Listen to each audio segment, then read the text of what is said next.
Hi, Andy Vasey with General Internal Medicine here at Nebraska Medicine. I'm going to talk a little bit about our post-acute COVID clinic here. You can go to the next slide, please. No disclosures today here. Next, please. So the first thing is, well, what exactly do you call this? Well, there's a lot of different names that this goes by. Long COVID, COVID long haulers, those are terms that initially were coined by patient advocacy groups. So when the pandemic first started, groups of people who were dealing with this months out after their initial infection came together and actually did some research into this, kind of sent out surveys to people who had had COVID infection, hadn't had continued issues. And this is where kind of the long hauler, COVID long haul kind of nomenclature came from. The third one there, the post-acute sequelae of COVID, that's what NIH refers to this to, kind of the past of things. And again, there's a lot of different ways of referring to this. Generally, I usually use post-acute COVID or post-COVID. Next slide, please. So our clinic here at Nebraska Medicine launched back in March. We first started this for Nebraska Medicine employees and families, just from the standpoint of talking to some of the other institutions that went earlier than us. They were completely overwhelmed with people wanting and needing to be seen in clinic. So our standpoint was, since I was the only person seeing people initially, was to kind of do more of a rolled out approach to things here. Go ahead, next point.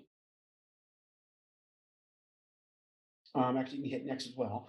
So starting about May or kind of towards the end of May, I recruited two other physicians to help see people here. So in June, we started opening up the clinic to people who had any affiliation with Nebraska Medicine. So people that were seen by anybody really at any point at one of our clinics or in the hospital and the EDs and things like that. Next, please. Hopefully here soon, here we're going to be opening it up really to anybody that wants to or needs to be seen. In the process of kind of onboarding a few more physicians to be able to see patients. The biggest issue has just been having spots to see patients. Everybody that's doing it thus far already has a busy practice and they're seeing people for whatever other reasons there may be as well. Next, please. So at Nebraska Medicine, we have a few other departments that are seeing post-COVID patients as well. So cardiology actually was the first group that started seeing post-COVID patients.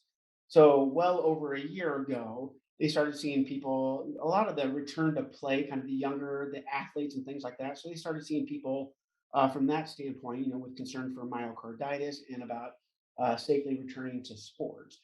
Pulmonary, several of the physicians in the pulmonary department, also or pulmonary division, started seeing patients about a year ago. So a lot of the people that were in the ICU that had, say, fibrosis or other lung disease issues, they started seeing those people as well.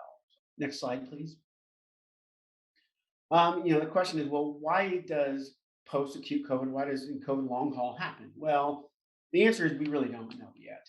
There's been various kind of theories brought forth saying, well, why this happens. One thought is, could there be direct insult to the, organ of, or whichever organ that might be. Sometimes that might fit with people's presentation. Sometimes it doesn't make a lot of sense. Another thought is it triggers kind of an autoimmunity, so your immune system gets inappropriately activated to attack various parts of the body.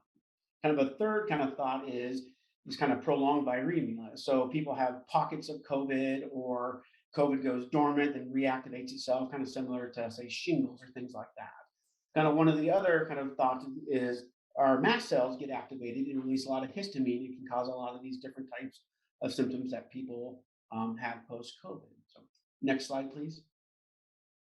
So in our post-acute COVID clinic, what are the things that we're seeing a lot, which I'm sure are similar to what people are seeing throughout Nebraska and throughout the country? Next. First is kind of the neurocognitive and the psychiatric issues people have. Very common when we see people that they're having these issues. So the big thing, kind of the brain fog, the fatigue that people have with this, and just kind of the memory issues in general. From a psychiatric standpoint, a lot of things that we're seeing are depression and anxiety. So there are people without depression and anxiety ever before that develop this after their COVID infection and their kind of post-COVID issues of things. There's some people that just have worsening of their pre-existing psychiatric type issues as well. Insomnia is another thing that a lot of people have issues with, whether it's falling asleep or staying asleep. Nightmares are not unheard of, kind of new onset nightmares people have. So next. So from a respiratory standpoint, shortness of breath is a pretty common thing that we see as well. Again, not everybody, but the vast majority of people we see have some sort of dyspnea as one of their complaints. Most times with exertion can be at rest as well. Cough is kind of another thing, is whether they're short of breath or not, they're just still coughing months and months after the fact of things. Another thing is somewhat related to this, usually maybe pre-existing but could develop after infection, is sleep apnea. So I've seen a large amount of people who have undiagnosed sleep apnea, whether they had it before they got COVID, or is it just because they gained 40 pounds after they had their infection and 6 months down the road, they developed sleep apnea. This is something that, definitely is contributing to some of their issues, not the main driving factor, but again, contributing to that. Next, please. Cardiovascular. Chest tightness, chest pain is not an uncommon issue that people present, even if it's 6 months, 9 months down the road. Tachycardia issues are also quite common. So people just say they do minimal things and the heart rate goes faster than they feel like it should, or they actually notice it, where beforehand that was never the issue of things. The biggest concern from a cardiovascular standpoint is, is there myocardial involvement and things like that? Do we see a lot of that? Really, not a whole lot of that, but it's something that we, have to think about and potentially look for.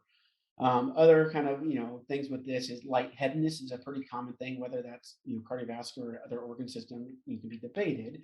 But a lot of people just when they change position, they have issues where they don't feel steady. So whether it's dizziness, vertigo, it can be a lot of different things. Next, please. From a musculoskeletal standpoint, while we don't necessarily see a bunch of true arthritis like inflammation, synovitis, people have a lot of musculoskeletal complaints. So they have achiness in muscle groups, achiness in joints. With lab wise, some people have some degree of inflammation going around, systemic inflammation, but really not specific. Kind of along with this is kind of again, this kind of goes along with other things too, but deconditioning. These people are very deconditioned. They just can't do things, so they don't do things, and they get weaker and weaker. Next. So some of the less common things, I'll go ahead and hit next, please.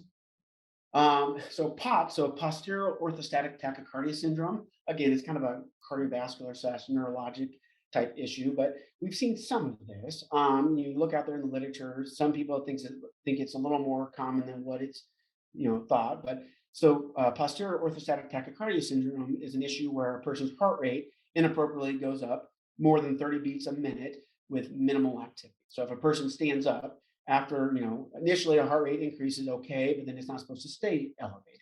With POTS, a person's heart rate will stay elevated for minutes up to 10 minutes afterwards. It can be very symptomatic, where I've had some young 20-year-olds that had issues where they were runners before, and now they can walk 10 feet before they're short of breath. And on workup, found that they have inappropriate heart rate responses. And the good thing about this, I guess, is there are some treatments that can be helpful. The only issue with these medications is they have a lot of side effects too. So next, chronic fatigue syndrome. So I don't know if this is this is not all that uncommon. So there's a lot of people that meet the clinical diagnosis of chronic fatigue syndrome. There's a lot of people that are really close to meeting it, whether it be they haven't met the time of 3 months of having these issues, or maybe they're missing one of the three required, yes responses on kind of the questionnaire for that. With this, I guess part of the reason this is important, there are some things that can be helpful in chronic fatigue syndrome. So things like the selective norepinephrine reuptake inhibitors, tricyclic antidepressants, gabapentin, pregabalin. So sometimes that can help with some of these people's issues here. Next, please. Less other ones. So mast cell activating syndrome, kind of talked about with a potential mechanism. Had a few people who have kind of really met the criteria, which is they have symptoms that go along with it, which is most symptoms under the sun.